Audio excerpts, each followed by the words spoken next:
Hello everyone, स्वागत है आप सभी का YouTube channel the D exam point पर। दोस्तों, आज हम चैप्टर नंबर 13 का न्यूमेरिकल सॉल्यूशन करने वाले हैं। चैप्टर का नाम है प्रकाश का परावर्तन, गोलीय दर्पण तथा प्रकाश का अपवर्तन। क्वेश्चन बारी बारी से आपके स्क्रीन पर दिखेगा और उसका सॉल्यूशन मैं यहाँ बोर्ड पर करने वाला हूँ। तो चलिए शुरुआत करते हैं इस सेशन की इस शानदार प्रश्न के साथ। क्वेश्चन नंबर 1 आपकी स्क्रीन पर दिख रहा है। तो क्वेश्चन नंबर 1 में ये बोला जा रहा है 24 सेंटीमीटर वक्रता त्रिज्या वाले अवतल दर्पण। देखिए, क्वेश्चन में जो भी मान हो पहले उसको नोट कर लेना चाहिए। तो चलिए, ये क्वेश्चन नंबर 1 है आपका, नोट करते चलें। इसमें क्या दिया गया है? 24 सेंटीमीटर वक्रता त्रिज्या वाले अवतल दर्पण। तो अवतल दर्पण की वक्रता त्रिज्या क्या होती है, धनात्मक या ऋणात्मक? अवतल के लिए वक्रता त्रिज्या ऋणात्मक। तो R बराबर -24 सेंटीमीटर। ठीक, तो अगर R दिया है तो आप यह निकाल सकते हैं। यह बराबर क्या होता है, R/2। तो यहाँ हो जाएगा -24 बटे कितना 2, तो कितना हो जाएगा -12 सेंटीमीटर। चलिए और आगे बढ़ते हैं। 3 सेंटीमीटर की दूरी पर एक मोमबत्ती रखी है। चाहे अवतल दर्पण हो या फिर उत्तल दर्पण हो, वस्तु की दूरी सदैव ऋणात्मक होती है। तो U बराबर -3 सेंटीमीटर। आगे मोमबत्ती के प्रतिबिंब की स्थिति आपको बतानी है, यानी कि V आपको पता करना है। ठीक, तो मान जिस हिसाब से दिया है एक ही फार्मूला लगेगा, 1/F बराबर 1/V प्लस 1/U। दर्पण के लिए यहाँ सूत्र में प्लस होता है, अगर आप लेंस पढ़ रहे होते तो यहाँ माइनस हो जाता। तो फिलहाल दर्पण है इसलिए प्लस रहेगा। तो हमें V निकालना है, इसको यहीं रहने दीजिए।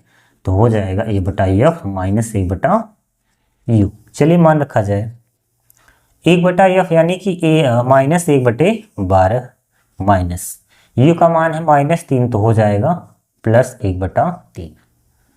तो 12 और 3 का एलसीएम 12 होता है, तो यहाँ 12 आ गया।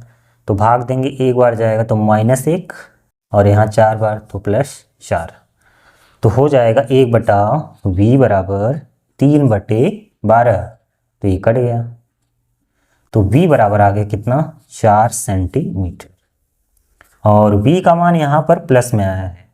प्लस में आने का मतलब यही है कि प्रतिबिंब दर्पण के पीछे बनेगा। तो यहाँ पता चल गया प्रतिबिंब कहाँ बनेगा, दर्पण के पीछे। तो ये आपका फाइनली आंसर आ गया है। अब क्वेश्चन नंबर 2 देखिए, यहाँ से ये क्वेश्चन नंबर 1 का सॉल्यूशन हो गया। तो अब देखिए क्वेश्चन नंबर 2 स्क्रीन पर दिख रहा है। 2 सेंटीमीटर ऊंचाई की एक वस्तु है, अवतल दर्पण से 16 सेंटीमीटर की दूरी पर रखिए। जो मान दिया जाए उसको नोट करते चलें। 2 सेंटीमीटर ऊंचाई की एक वस्तु की ऊंचाई ऑब्जेक्ट कितना है, 2 सेंटीमीटर। आगे अवतल दर्पण से 16 सेंटीमीटर दूर, यानी कि U बराबर -16 सेंटीमीटर है। फिर कह रहा है दर्पण द्वारा इसका वास्तविक प्रतिबिंब 3 सेंटीमीटर ऊंचा बनता है। वास्तविक प्रतिबिंब का मतलब यही है कि वो उल्टा बनेगा, और जब उल्टा बनेगा यानी कि YH के निगेटिव डायरेक्शन, तो यहाँ I का मान ऋणात्मक हो जाएगा। तो I बराबर कितना दे रखा है, 3 सेंटीमीटर ऊंचा, तो -3 सेंटीमीटर हो गया। आगे ज्ञात कीजिए पहला दर्पण की फोकस दूरी, F आपको निकालना है। आगे प्रतिबिंब की स्थिति भी आपको पता करनी है, V। 2 मान आपको ज्ञात करना है। देखिए, तो अगर आपको मान निकालना है तो I भी दे रखा है, U भी पता है, O भी पता है, तो इन तीनों मान से हम V निकाल सकते हैं। फार्मूला होता है आवर्धन का, M बराबर -V/U बराबर I/O। यहाँ मान रखिए -V/U, U यानी कि -16, I कितना दे रखा है -3, और O कितना है 2। तो ये तो कट गया यहीं, और ये इससे कट जाएगा 8, तो V बराबर आ जाएगा 8 त्रिक 24।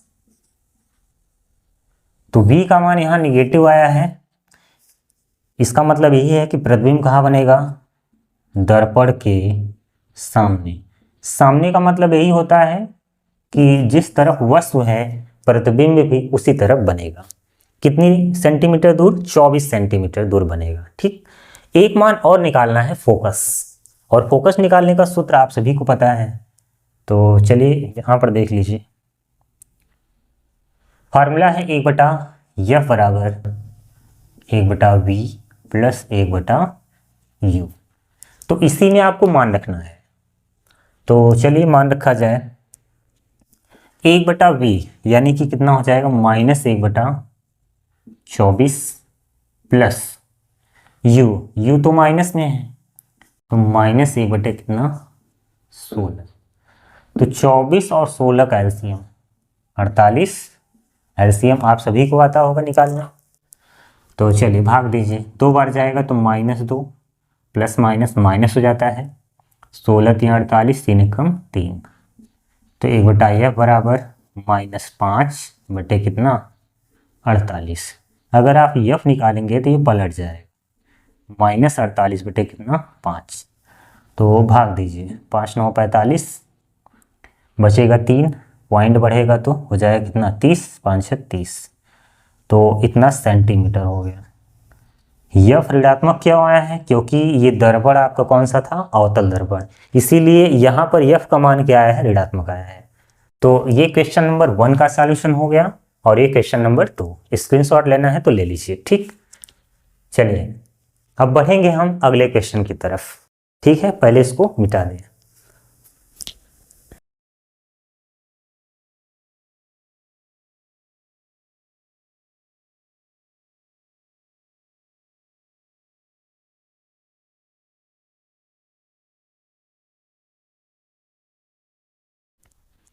चलिए अब क्वेश्चन नंबर 3।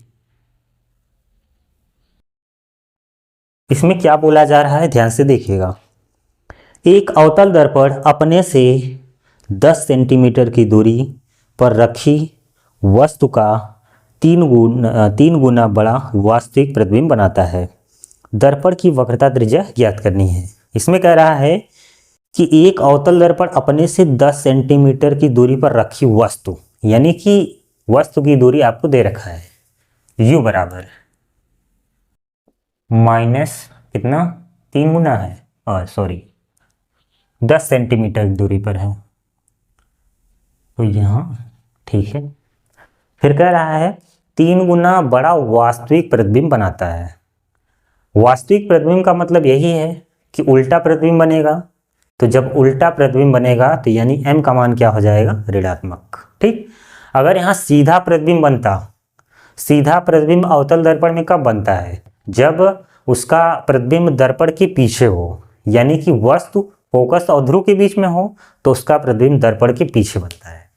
और उस कंडीशन में m का मान प्लस हो जाता है, यानी कि आभासी जब होता है। तो यहाँ पर प्रतिबिंब वास्तविक है, यानी कि उल्टा बनेगा, इसलिए m का मान ऋणात्मक होगा। तो m का मान कितना हो जाएगा, -3। इसका मात्रक तो होता नहीं है, तो ये तो सेंटीमीटर में। आगे दर्पण की वक्रता त्रिज्या ज्ञात करनी है, आपको r निकालना है। सबसे पहले तो हमें v निकाल लेना चाहिए, तभी f आएगा फिर r आएगा। तो हमारे पास फार्मूला है m बराबर -v/u बराबर I/O। यहाँ मान रखिए, तो m का मान कितना है, -3, और यहाँ पर v u कितना है, -10। सभी मान हो गए, तो ये तो कट गया यहीं पर। तो v का मान कितना हो जाएगा, -30 सेंटीमीटर। फिलहाल ये पूछा नहीं गया, लेकिन इसकी आवश्यकता पड़ेगी। अब हमें फार्मूला रख देना चाहिए फोकस वाला, 1/f बराबर 1/v प्लस 1/u। तो यहाँ हो जाएगा 1/v यानी कि -1/30 और प्लस 1/u। u कितना है, -1/10।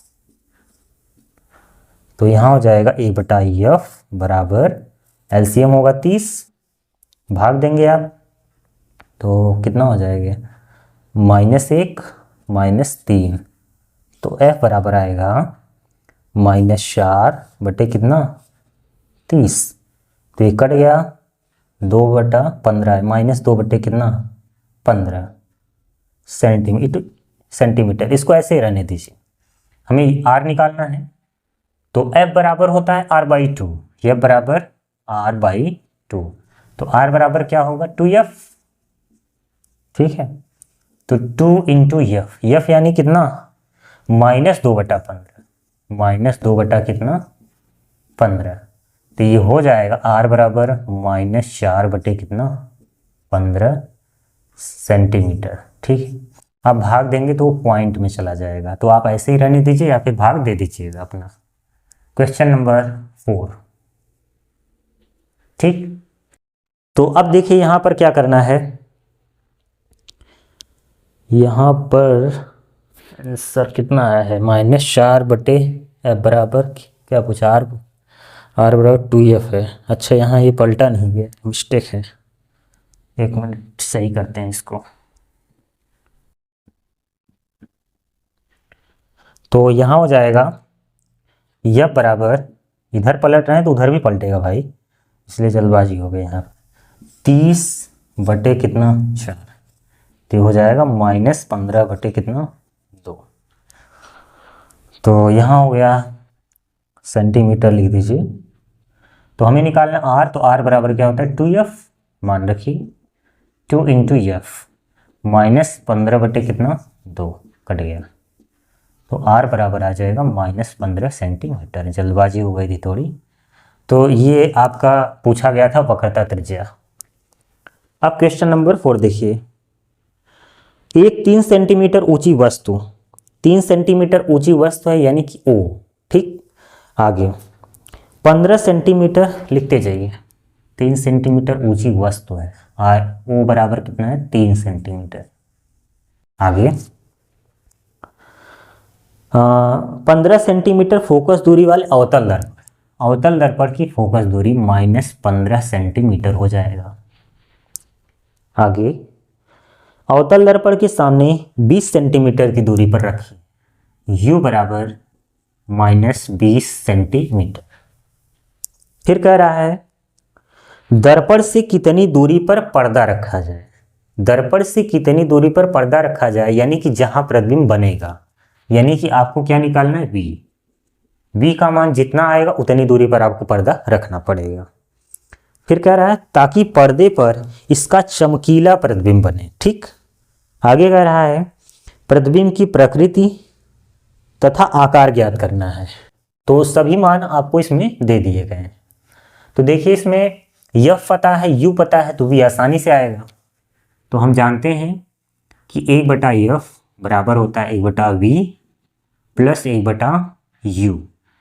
तो अगर आप यहाँ मान रखेंगे तो पहले इसको एक साइड कर लीजिए, 1/F माइनस 1/U मान रखिए, तो -1/15 और यहाँ हो जाएगा प्लस 1/20, तो 15 और 20 का एलसीएम 60 आएगा, तो 15 चौका 4 आ गया यहाँ पर और यहाँ +3 होगा, तो 1/V, तो ये घटेगा तो -1 आ जाएगा, यानी कि V बराबर आएगा -60 सेंटीमीटर आएगा, ठीक। प्रतिबिंब की स्थिति आ गई, यानी कि अगर हम दर्पण से जिस तरफ वस्तु है उसी डायरेक्शन में 60 सेंटीमीटर की दूरी पर अगर पर्दा रख दें तो उसका प्रतिबिंब चमकीला बनेगा, ठीक। और इसमें एक चीज़ और पूछा गया, प्रतिबिंब का आकार भी निकालना है, यानी कि I आपको निकालना है, कितना लंबा वो बनेगा। तो फार्मूला वही है, M बराबर -V/U बराबर I/O। तो हमारे पास सभी मान हैं, यहाँ पर ये आया है -V का मान कितना है -60, U कितना है -20, इससे कोई मतलब नहीं यहाँ पर। I तो आपको निकालना है, O कितना है 3, तो देखिए ये तो भाई प्लस हो जाएगा यहीं पर, ठीक है, और 20 × 60 हो गया, तो I बराबर आ जाएगा, ये माइनस अभी बचा हुआ था, यानी कि -9 सेंटीमीटर। माइनस क्यों आया है, इसीलिए आया है क्योंकि उसका जो प्रतिबिंब है वो उल्टा बन रहा है, ठीक। तो इसीलिए आई का मान ऋणात्मक आया है और यही प्रतिबिंब का आकार है, यानी कि वो 9 सेंटीमीटर लंबा बनेगा नीचे की साइड, ठीक है। तो ये क्वेश्चन हो गया आपका 4। अब देखते हैं क्वेश्चन नंबर अगला, तो इसको मिटा दें।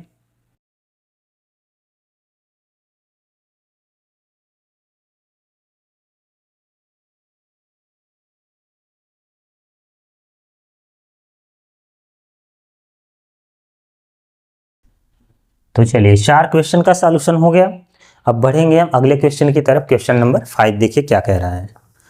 एक गाड़ी में पीछे का क्षेत्र देखने के लिए 2 मीटर वक्रता त्रिज्या का उत्तल दर्पण लगा है। ये क्वेश्चन नंबर 5। वक्रता त्रिज्या कौन सा दर्पण है? उत्तल दर्पण। तो उत्तल दर्पण के लिए धनात्मक होगा, तो R बराबर कितना है? 2 मीटर, ठीक है। आगे, यदि बस दर्पण से 6 मीटर की दूरी पर है, यानी कि बस एक वस्तु ही होगा, तो -6 मीटर यहां पर हो गया। आगे तो कह रहा है तो बस के प्रतिबिंब की स्थिति प्रकृति का आकार ज्ञात करना है, यानी कि V आपको निकालना है। तो चलिए निकालते हैं। देखिए R दिया है तो वहां से क्या आ जाएगा? F। तो F बराबर 1 मीटर होगा। सभी मान मीटर में है, बदलने की कोई ज़रूरत नहीं है इसका मात्रक। तो 1/F बराबर 1/V प्लस 1 क्या? U। तो अगर आप यहाँ मान रख देंगे तो काम हो जाएगा। तो हमें V चाहिए, तो इसको एक तरफ कर लीजिए पहले, 1/F माइनस 1/U। तो 1/F यानी कि हो जाएगा 1/1, तो ये हो जाएगा प्लस, तो 1/V बराबर, ये तो ऐसे ही हो जाएगा 7/6, तो V बराबर आएगा 6/7 सेंटीमीटर। तो अगर आप इसको भाग देना चाहेंगे तो कितना आ जाएगा? पहले तो ये पॉइंट आएगा, तो 7×8 = 56 होगा, 7×5 = 35, 7×5 = 35, ऐसे ही आता चला जाएगी। यानी कि V बराबर लगभग में आ जाएगा 0.86 सेंटीमीटर, लगभग इतना आएगा, ठीक। तो एक तो ये हो गया, आकार भी निकालना है। चलिए, और बस हो गया आपका, यही पूछा ही गया था। तो इस तरह से आपका आ गया। V का मान प्लस में आया है तो दर्पण के पीछे बनेगा आपका, दर्पण के पीछे बनेगा। अगर V का मान माइनस आता तो दर्पण के सामने, यानी कि जिस दिशा में वस्तु है उसी तरफ प्रतिबिंब बनता। लेकिन V का मान प्लस में आया, इसका मतलब दर्पण के पीछे, यानी कि मूल बिंदु के दाहिनी तरफ। तो ये क्वेश्चन नंबर 5 था। अब क्वेश्चन नंबर 6 देखिए। तो इसमें क्या बोला जा रहा है? 5 सेंटीमीटर ऊंची एक वस्तु, 5 सेंटीमीटर ऊंची एक वस्तु है, यानी कि ऑब्जेक्ट 5 सेंटीमीटर है। आगे 30 सेंटीमीटर वक्रता त्रिज्या वाले उत्तल दर्पण है, तो वक्रता त्रिज्या 30 सेंटीमीटर है। तो ये उत्तल दर्पण है, इसलिए ये पॉजिटिव में रहेगा। तो R दिया है तो हम F निकाल सकते हैं, निकाल लीजिए। आधा हो जाता है उसका डायरेक्ट, 15 सेंटीमीटर होगा। आगे कह रहा है कि 20 सेंटीमीटर की दूरी पर रखी है, U बराबर -20 सेंटीमीटर। फिर आगे प्रतिबिंब की स्थिति आपको पता करनी है और तथा आकार भी आपको पता करना है। तो चलिए, V तो आसानी से आ जाएगा, इसका फार्मूला वही है, 1/F बराबर 1/V प्लस 1/U। तो 1/V बराबर हो जाएगा 1/F माइनस 1/U। मान रखिए 1/15 माइनस 1/U, तो ये हो जाएगा प्लस। तो यहाँ 15 और 20 का एलसीएम 60 आएगा, तो 4 यहाँ हो जाएगा और 3 यहाँ, तो 1/V। तो यहाँ हो जाएगा V बराबर 60 कितना 7 सेंटीमीटर। अगर आप इसको भाग दे देंगे तो कितना आ जाएगा? तो 7 हटे कितना होगा, 56 हो जाएगा। बचेगा 4, वही 8.5, 5 लगभग आएगा, तो 8.56 सेंटीमीटर मान लीजिए लगभग इतना होगा। ठीक, और कह रहा है कि प्रतिबिंब का आकार भी बताना है, तो मान दिया है ऑब्जेक्ट आ जाएगा यहाँ से। यम बराबर होता है -v/u बराबर I अपान कितना O। इसी में आपको मान रख देना है, बाकी सारे मान आपको पता है। तो -v कितना है, ये वाला रखिएगा, इसको दिक्कत होगी काटने में। तो 60/7, 60/7, u का मान अभी बचा हुआ है यहाँ पर -20, ठीक, बराबर I अपान O, I बटे कितना है 5 हो गए। तो ये तो माइनस माइनस क्या हो जाएगा प्लस, तो 20×3=60, तो ये इधर आ जाएगा, तो I बराबर हो जाएगा 5×3=15 बटे कितना 7, तो I बराबर आ जाएगा कितना 7×2=14, तो 1 बचेगा, 7×3=7, 7×4=28, लगभग 2.14 सेंटीमीटर आ जाएगा। तो इसमें आपको V निकालना था और I निकालना था। तो ये हो गया क्वेश्चन नंबर 6 का सॉल्यूशन। तो यहाँ पर I का मान प्लस में आया है, और जब भी I का मान प्लस में आया इसका मतलब YH की धनात्मक दिशा में है, तो जाहिर सी बात है ये प्रतिबिंब सीधा बन रहा है। ठीक, तो यहाँ आप लिख सकते हैं आभासी और सीधा। ठीक है, जो मान आता है प्लस माइनस से बहुत कुछ क्लियर हो जाता है। जैसे I का मान प्लस में आया है तो जाहिर सी बात है प्रतिबिंब सीधा बन रहा है, और प्रतिबिंब सीधा कब बनता है, जब वो दर्पण के पीछे होता है। तो सीधा का मतलब वो क्या होता है, आभासी उसे माना जाता है, क्योंकि दर्पण के पीछे है तो इसलिए आभासी होगा। तो ये क्वेश्चन नंबर 5 था और ये क्वेश्चन नंबर 6, दोनों का सॉल्यूशन हो चुका है। चलिए अब बढ़ते हैं अगले क्वेश्चन की तरफ।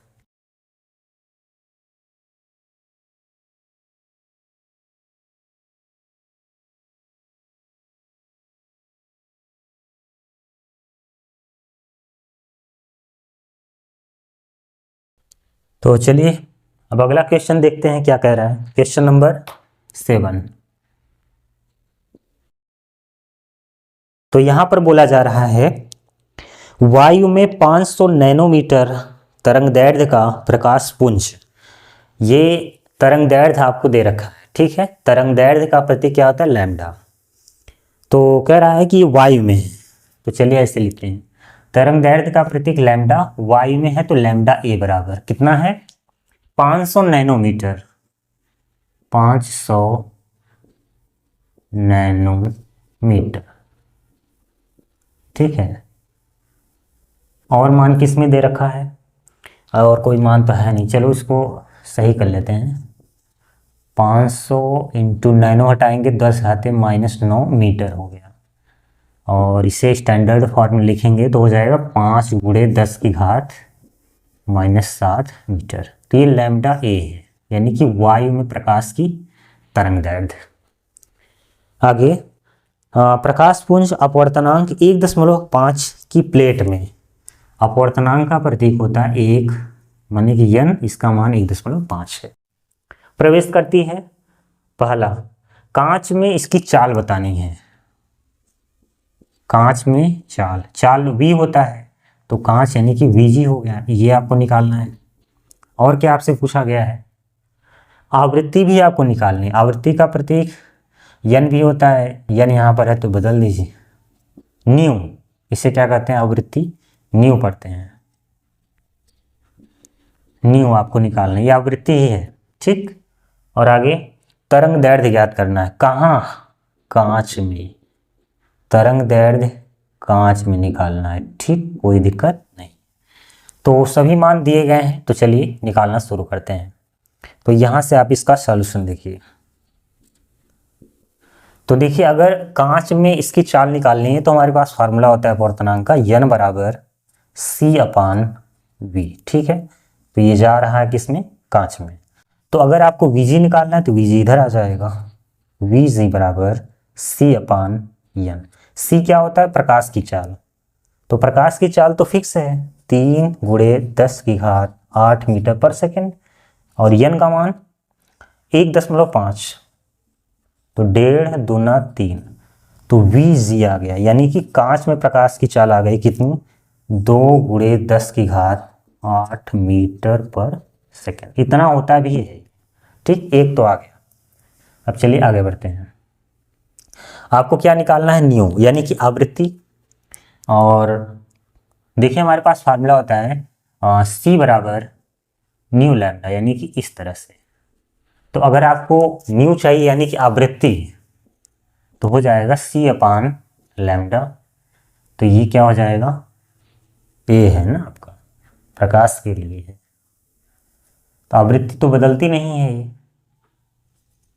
तो प्रकाश की आवृत्ति कभी नहीं बदलती है, तरंग दैर्ध्य बदल जाता है।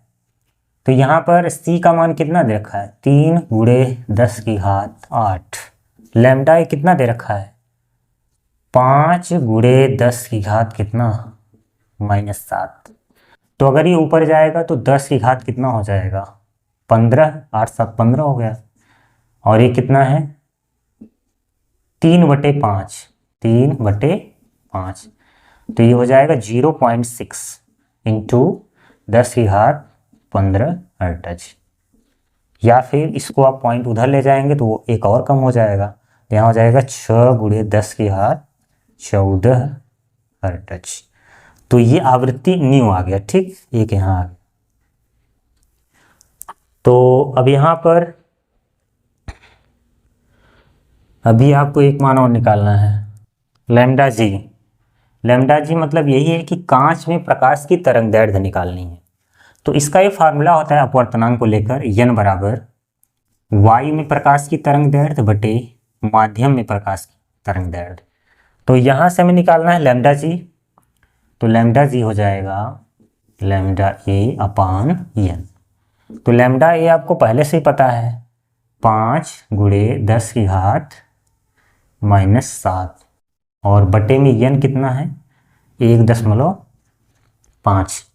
तो चलिए इसको हल किया जाए। अगर आप इसको हल करेंगे तो कितना हो जाएगा, तो ये हो जाएगा 50 बटे कितना, 15 इंटू 10⁻⁻7। तो अगर आप इसको हल कर देंगे, काट देंगे तो कितना हो जाएगा, 5 से कटेगा, 5 धाम 50 और 5 3 15, लगभग आएगा 3.33 गुणे 10⁻⁻7 क्या मीटर।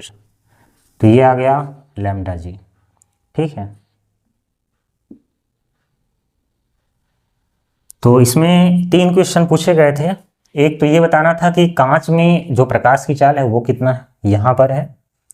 आवृत्ति यहाँ पर आया है 6×10⁻14 हर्ट्ज।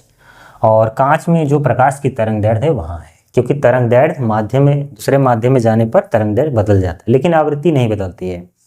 तो ये हो गया आपका क्वेश्चन नंबर 7 का सॉल्यूशन। अब देखते हैं इस चैप्टर का लास्ट क्वेश्चन। ठीक है,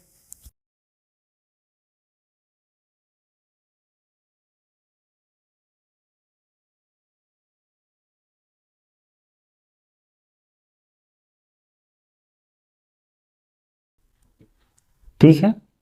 अब देखिए क्वेश्चन नंबर 8। तो यहां पर कह रहा है वायु के सापेक्ष कांच एवं जल का अपवर्तनांक 3/2। वायु के सापेक्ष दिया जा रहा है। ठीक, वायु के सापेक्ष कांच एवं जल का अपवर्तनांक कितना है, 3/2। तो वायु के सापेक्ष पहले किसका लेना है, कांच का। वायु के सापेक्ष जल का यानी कि AN/W कितना है, 3/2। और वायु के सापेक्ष कांच भी दे रखा है, कितना है, तो 4/3 है। कांच एवं जल है, पहले कांच है यहाँ पर, वायु के सापेक्ष कांच एवं जल, जल यहाँ पर आएगा, कितना दे रखा है, 4/3। तो वायु के सापेक्ष कांच एवं वायु के सापेक्ष जल का अपवर्तनांक हो गया। तो कह रहा है जल के सापेक्ष कांच का अपवर्तनांक, जल यानी वाटर, वाटर के सापेक्ष कांच का अपवर्तनांक। तो इसका तो डायरेक्ट फार्मूला ही होता है, WNG बराबर ANG बटे क्या, ANW। तो ANG कितना है, 3/2। और ए एन डब्ल्यू रखेंगे तो ये पलट जाएगा, 3 बटे कितना 4, तो डब्ल्यू एन जी कितना आ जाएगा 9/8। यही आपसे पूछा गया था। और इसी के साथ इस चैप्टर का जो भी क्वेश्चन था सभी का सॉल्यूशन हो चुका है न्यूमेरिकल का, और ये चैप्टर आपका पूरी तरह से न्यूमेरिकल का समाप्त हो गया है। चलिए कमेंट बॉक्स में ज़रूर बताइएगा ये क्लास आपको कैसी लगी। मिलेंगे अब अगले चैप्टर का जब भी न्यूमेरिकल सॉल्यूशन करेंगे। ठीक है, कमेंट बॉक्स में ज़रूर बता दीजिएगा। जय हिंद, जय भारत।